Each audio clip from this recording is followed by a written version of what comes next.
ఏపీలో విద్యారంగ అభివృద్ధికి కూటమి ప్రభుత్వం కట్టుబడి ఉందన్నారు స్పీకర్ అయ్యన్న పాత్రుడు. కేఎల్ యూనివర్సిటీలో ప్రవేశ పరీక్షా ఫలితాలను ఏపీ స్పీకర్ అయ్యన్న పాత్రుడు విడుదల చేశారు. ఈ సందర్భంగా కేఎల్ యూనివర్సిటీ పరీక్షల్లో ర్యాంకులు సాధించిన విద్యార్థులను ఆయన అభినందించారు. సోషల్ మీడియా విషయంలో యువత చైతన్యవంతులుగా ఉండాలని, చెడు అంశాలకు దూరంగా ఉండి లక్ష్య సాధన పట్ల దృష్టి అనేది పెట్టాలని పిలుపునిచ్చారు. ఈ ఏడాది ఇంజనీరింగ్, డిగ్రీ, పోస్ట్ గ్రాడ్యుయేషన్ కోర్సులలో సీట్ కోసం జాతీయ స్థాయిలో నిర్వహించిన ప్రవేశ పరీక్షలను 1,25,000 మంది విద్యార్థులు రాశారని university admissions director doctor J Srinivasarao తెలిపారు. ర్యాంకు సాధించిన విద్యార్థులకు ఈ నెల 26 నుంచి 30 వరకు కౌన్సిలింగ్ నిర్వహిస్తున్నట్లు తెలిపారు. అన్ని దేశం మొత్తం మీద ఇంక్లూడింగ్ జమ్మూ కాశ్మీర్ కావచ్చు, అండమాన్ కావచ్చు, అన్ని రాష్ట్రాల నుంచి రాసిన విద్యార్థుల యొక్క ర్యాంకులు ఈరోజు రిలీజ్ చేశాము.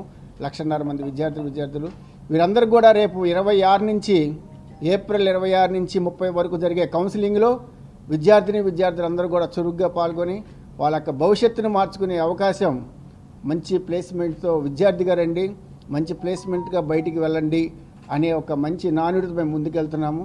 ఈ 26 నుంచి 30 వరకు జరిగే కౌన్సిలింగ్ చాలా ఇంపార్టెంట్.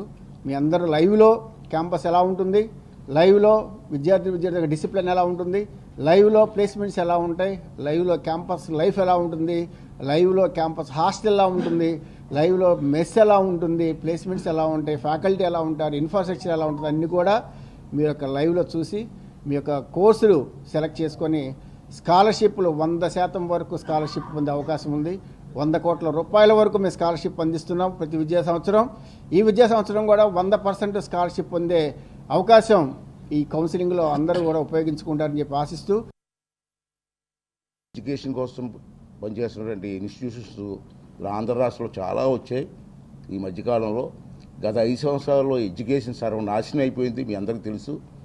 మళ్ళీ ఇప్పుడిప్పుడే ఎడ్యుకేషన్కి ఊపిరి వస్తుంది, పునాది వేశారు.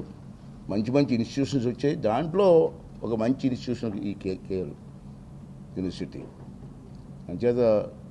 అందుకే అభిమానం. అంచేది ఈవేళ పిల్లల తాలూకు రిజల్ట్ ఓపెన్ చేసే అవకాశం నా చేతి మీద రావడం నేను అదృష్టంగా భావిస్తున్నాను. సుమారు 1,25,000 మంది విద్యార్థులు ఎగ్జామ్ రాస్తే 80,000 ర్యాంక్ వరకు కాలేజీ వాళ్ళు జాయిన్ చేసుకునే అవకాశం. అయితే పర్సంటేజ్ చూడాలి మనం, ఎంతమంది రాశారు. 80,000 మంది వరకు కాలేజీల్లో అవకాశాలు. బెస్ట్ ప్లేస్మెంట్ బ్రహ్మాండం చదువుకుంటే మంచి బెస్ట్ ప్లేస్మెంట్లు వస్తాయి. అదృష్టం కోల్ది మీరు చూశారు, గొప్పగా చెప్పట్లేదు. ఈ 2 సంవత్సరాల్లో మన రాష్ట్రానికి కానీ, మన విశాఖపట్నానికి కానీ, రాష్ట్ర వ్యాప్తంగా అమరావతిలో కానీ బ్రహ్మాండంగా పెట్టుబడులు పెట్టడానికి చాలామంది ముందుకు వస్తున్నారు. మొన్నే నక్కపల్లిలో మరొక స్టీల్ ప్లాంట్కి శంకుస్థాపన జరిగింది. రేపు 23వ తారీఖున రాంబేల్లో మళ్ళీ ఒక కంపెనీకి శంకుస్థాపన. వచ్చి నెల 15వ తారీఖున నర్సీపట్నం మా ఊర్లో ఒక పెద్ద ఇండస్ట్రీకి శంకుస్థాపన.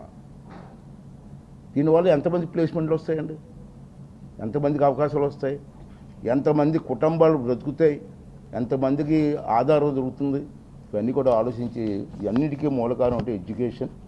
ఇటువంటి మంచి ఎడ్యుకేషన్ని పిల్లలకు అందించడం కోసం ఈ సంస్థ చేస్తున్న కృషిని మనందరూ కూడా అభినందించవలసిన అవసరం ఉంది.